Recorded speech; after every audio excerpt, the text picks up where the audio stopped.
पंजाब केसरी में आप सबका स्वागत है। मैं हूं चंद्रशेखर धरनी। हरियाणा के कृषि मंत्री जेपी दलाल हमारे साथ मौजूद है। दलाल साहब, स्वागत है पंजाब केसरी में। जी धन्यवाद। दलाल साहब, जिस प्रकार से एमएसपी को लेकर किसान शाहबाद हो या कुरुक्षेत्र हो या अन्य जगह हो, जो जाम लगे, पुलिस का जो बाहु उनको हटाने के लिए बल इस्तेमाल करना पड़ा, उनका आरोप है कि लाठीचार्ज भी किया गया, वाटर कैनन का भी इस्तेमाल किया गया। इस घटनाक्रम पर आपकी टिप्पणी क्या है?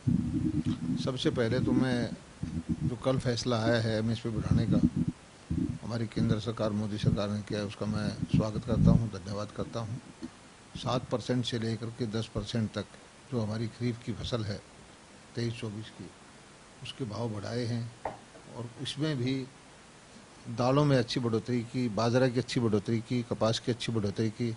इससे किसानों को फसल बोने से पहले भाव का पता चल जाता है, तो उसको बिजाई करने से पहले पता होता है कि तेरी फसल क्या भाव बिकेगी। ये नीति बनाई है, इससे किसानों को फ़ायदा हुआ है। दूसरी बात रही कि हरियाणा सरकार की या फसल खरीदने की, मैं ये बताना चाहता हूँ कि हरियाणा सरकार से बेहतर नीति किसान हितैषी देश में कहीं भी नहीं है। सबसे ज़्यादा फसलें हम खरीदते हैं। कृषि का बजट जो हमने कई गुना बढ़ाया है। गौ सेवा का बजट जो है इसी साल में हमने 11 गुना बढ़ाया है। नहरों का बजट हमने कई गुना बढ़ाया है। माइक्रो इरिगेशन की हम 85% तक सब्सिडी देते हैं। बागवानी की सब्सिडी देते हैं। पशुपालन की हम तरह तरह की स्कीम लेके आए हैं। झींगा उत्पादन के अलग अलग प्रोजेक्ट लगवाए हैं। गांव के बच्चों को रोजगार गांव में मिले, इस तरह की हम नीतियाँ लेके आए हैं। और डीबीटी के माध्यम से भी किसानों की मदद करते हैं। बाजरा की भी हमने पीछे खरीद करने के बजाय भावांतर भरपाई से पैसा दिया था। अब सूरजमुखी की फसल का समय आया तो हरियाणा में कुल फसल जो है 80-90 लाख एकड़ में होती है, एक रबी की एक खरीफ की। इन दोनों फसलों के बीच में कुछ किसान जो हैं तीसरी फसल के रूप में सूरजमुखी की खेती करते हैं। ये सारी अंदाज़ा 50-55 हज़ार के आसपास एकड़ में सारी फसल थी। ये सही है कि इस बार जो है इन अंतर्राष्ट्रीय बाज़ार की वजह से या किसी कारण की वजह से इनका जो भाव था नीचे था। सरसों का भी नीचे था, सूरजमुखी का भी नीचे था। तो हमने फैसला किया हरियाणा सरकार ने कि सूरजमुखी की किसान डिस्ट्रेस सेल ना करे, उनको बगैर फसल खरीदे ही 1000 रुपये प्रति क्विंटल के हिसाब से 8 क्विंटल का 8000 रुपये प्रति एकड़ का पैसा सीधे उनके खाते में डाल देते हैं, ताकि किसान को दिक्कत ना हो। और हैफेड को हमने आदेश दिया कि आप जो मार्केट रेट पर फसल की खरीद शुरू करें। हैफेड ने अभी जो कल तक 4800 रुपये के हिसाब से खरीद कर रही थी, और हो सकता है कि ये भाव 4900, 5000, 6, 5500, 5200 कहीं भी वो खरीद करती। और 15-20 दिन का भाव का एवरेज निकाल करके हमने फैसला किया था कि भावांतर का जो गैप है 6400 रुपये एमएसपी है, वो पैसा किसान के खाते में डाल देंगे। 1000 पहली किस्त में एडवांस डाल दिया, बाकी का डाल देंगे। तो इससे अच्छा किसान हितैषी फैसला हो नहीं सकता था। लेकिन किसान के नाम पर राजनीति करने वाले लोग जो हैं उनको बेचैनी हो जाती है। एक संगठन के नेता ने आंदोलन करने की धमकी दी, रोड जाम करने की धमकी दी। हमारी सरकार के 2 मंत्रियों और कुछ अधिकारियों के साथ उनकी मीटिंग हुई, उनको ये सारी चीज़ उनके सामने रखी गई। लेकिन उन्होंने फिर भी ये कहा कि 6 तारीख को राष्ट्रीय राजमार्ग जाम करेंगे, या तो सरकार खरीद करे। और 6 तारीख को उन्होंने राष्ट्रीय राजमार्ग शाहबाद में जाम कर दिया। हमारी सरकार हाई कोर्ट गई। हाई कोर्ट से निर्देश हुआ कि इस सड़क को खाली कराया जाए। और आदेश आने के बाद भी 1 घंटे तक का उनको टाइम दिया गया कि आप इस रोड को खाली करें। हजारों आदमी बेचारे जिनका कोई कसूर नहीं है वो भटकते फिर रहे हैं, और फिर उसको सड़क को खाली करवाया गया। दुर्भाग्य ये है, किसान के नाम पर, मैं भी किसान हूँ, किसान का बेटा हूँ, किसानों के हित में काम करता हूँ, किसानों का बुरा नहीं चाहता, लेकिन किसान के नाम पर विपक्षी पार्टियां, खासकर कांग्रेस, राजनीति करना चाहती है। उसको क्या ये सड़कों पर जाम पर भटकते हजारों लाखों आदमी फिरते हैं, क्या ये देशवासी नहीं है? इनका क्या कसूर है? एक शब्द भी नहीं बोलते कि भाई आपको आंदोलन करना है तो राष्ट्रीय राजमार्ग को जाम ना करिए, आपकी बात सरकार तक पहुंच जाएगी, आप हमारे घर पे, हमारे कार्यालय में धरना दे दीजिए, हमारे से शिकायत है, आपको आम आवागमन, आम शहरी से क्या शिकायत है? लेकिन ये प्रथा बन गई है। कुछ लोग जो आंदोलन करते थे, उन चुनाव में आपने देखा होगा कि अपनी पार्टी बनाई, पंजाब में गए, जमानतें जब्त कराई, 1% वोट नहीं आते, हरियाणा में चुनाव लड़ चुके हैं। लेकिन इनको विपक्षी पार्टियों का समर्थन मिल जाता है, उत्पात करते हैं, किसान हितैषी होने का ढोंग करते हैं। सही मायने के अंदर ये किसान का भला नहीं चाहते, किसान को बदनाम करके जो है राजनीति कर रहे हैं। जो शहरी जिसका रास्ता जाम होगा, सड़कों पर गाड़ियों में हजारों गाड़ियाँ खड़ी हो जाएंगी और उनको ये कहा जाता है कि किसानों ने जाम कर रखा है, तो किसानों के प्रति एक तरह से आम आदमी के अंदर क्या भाव पैदा हो? भूपिंदर सिंह हुड्डा नेता प्रतिपक्ष हैं, उनके बेटे हैं राज्यसभा सांसद दीपेंद्र हुड्डा।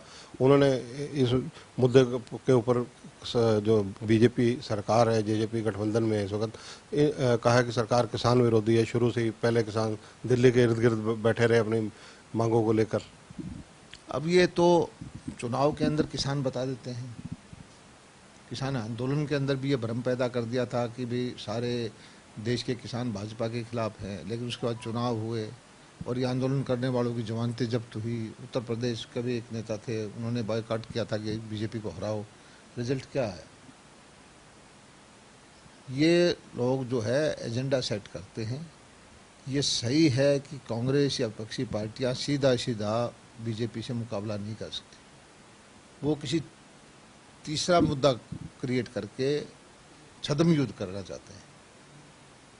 लेकिन मैं धन्यवाद करता हूं हरियाणा के किसान का, देश के किसान का, कि वो समझदार हैं, वो चीज़ों को समझते हैं और वो हमारी नीतियां हैं किसान हितैषी हरियाणा सरकार की, उससे संतुष्ट हैं। और उसी का परिणाम है कि आम आदमी जो खेत में काम कर रहा है, जो गांव में रह रहा है, उसको पता है कि भाजपा की सरकार उनके हित में काम कर रही है। और हुड्डा साहब अपने समय में देखें, जब 2-2 रुपए के चेक बांटे जाते थे, भाव जो है आज सूरजमुखी की बात करते हैं, वो खरीदते ही नहीं थे। आज बाजरे की बात करते हैं, वो खरीदते ही नहीं थे। सरसों की बात करते हैं, वो खरीदते ही नहीं थे। बाजार में आधा भाव होता था आज के भाव से, कोई पूछता नहीं था। फसल खराब किसान की होती थी तो 3-3 महीने तक उनको पैसा नहीं मिलता था। हमने 181 करोड़ रुपए डीबीटी से तुरंत मई में कहा था, मई के आखिरी दिन डाल दिया। हम किसान के हित में तुरंत फैसला करते हैं, यही चीज़ विपक्षी पार्टियों को हजम नहीं हो रही। जो जेजेपी के एक विधायक हैं, जो चेयरमैन पद पर भी आसीन रहे हैं, उन्होंने इस राम करण काला शाहबाद मारकंडा से उन्होंने चेयरमैन पद से अपने इस्तीफे की बात कही है। अच्छा है, तुमको किसी को अगर हमारी नीतियाँ अच्छी लगती दे दे इस्तीफा। दलाल साहब, एक बात और पूछनी चाहूँगा। जिस प्रकार से जो प्रभारी हैं बीजेपी के, उन्होंने पिछले दिनों मीटिंग की, उन्होंने कहा कि उचाना से दीदी इलेक्शन लड़ेंगे, यानी कि जो प्रेमलता जी हैं वही इलेक्शन लड़ेंगी। उसको लेकर जो जेजेपी है उनका रिएक्शन आया। उन्होंने कहा है, जेजेपी के जो प्रदेशाध्यक्ष हैं, कि वहाँ से दुष्यंत ही इलेक्शन लड़ेंगे। ये वेंटिलेटर की स्थिति सरकार के गठबंधन में जो आ रही है, इसको लेकर आपकी टिप्पणी क्या है? देखिए, हमारा गठबंधन सरकार से है, 5 साल के लिए है। आगे हमारी पार्टी से कौन चुनाव लड़ेगा वो फैसला हम करेंगे, उनकी पार्टी से कौन चुनाव लड़ेगा वो फैसला करेंगे। इसमें क्या गलत कहा है कि हमारी पार्टी से जो हम प्रेमलता को, हमारे प्रभारी जी हैं, उनको अधिकार है, बोल सकते हैं कि चुनाव लड़ाना चाहते हैं। इसमें क्या गलत है? हमारे गठबंधन के सहयोगी हैं, वो अपनी पार्टी से जिसको मर्जी लड़ाए। जो प्रभारी महोदय हैं हरियाणा के, पल्लव देव जी, उन्होंने बड़ा क्लियर कट, बड़े स्ट्रांगली बयान दिए हैं। उन बयानों को लेकर कहीं ना कहीं जेजेपी में भी देखा जा रहा है बड़ी बेचैनी है। नहीं, कोई बेचैनी नहीं है, कोई स्ट्रांगली नहीं है। वो हमारी पार्टी की नीति है, प्रभारी का काम है भारतीय जनता पार्टी के संगठन को मजबूत करना। वो अपना काम कर रहे हैं। सरकार में हम दोनों मिलकर काम कर रहे हैं, संगठन अपना अपना चला रहे हैं। जेजेपी वाले अपना संगठन चलाते हैं, भारतीय जनता पार्टी अपना संगठन चलाती है। सरकार में भले ही जिस प्रकार से लगभग पौने 4 साल, 3.5 पौने 4 साल का टाइम हो चुका है, गठबंधन में जो दोनों पार्टियों के एजेंडाज हैं उन पर काम भी हुआ होगा निसंदेह। तो भविष्य में आप क्या देखते हैं कि ये गठबंधन क्या लंबा चल पाएगा? देखिए, 5 साल के लिए सरकार का गठबंधन था, वो चल रहा है। आपको कहीं दिक्कत दिखाई दी है क्या? लेकिन हमारी पार्टी अलग है, तो उनकी पार्टी अलग है।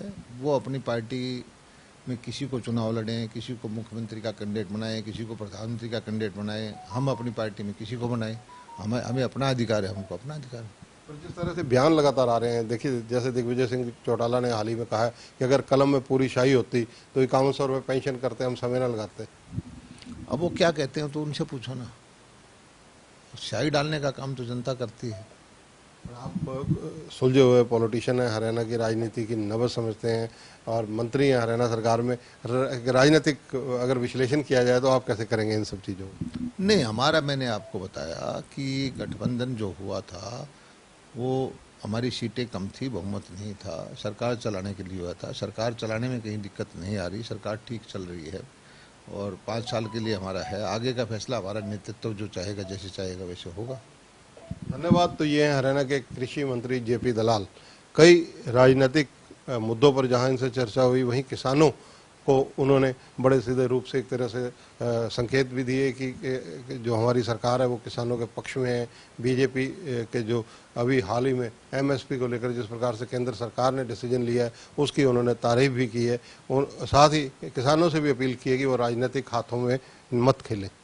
कैमरामैन संजय सिंह के साथ चंद्रशेखर धरनी, पंजाब केसरी टीवी, चंडीगढ़।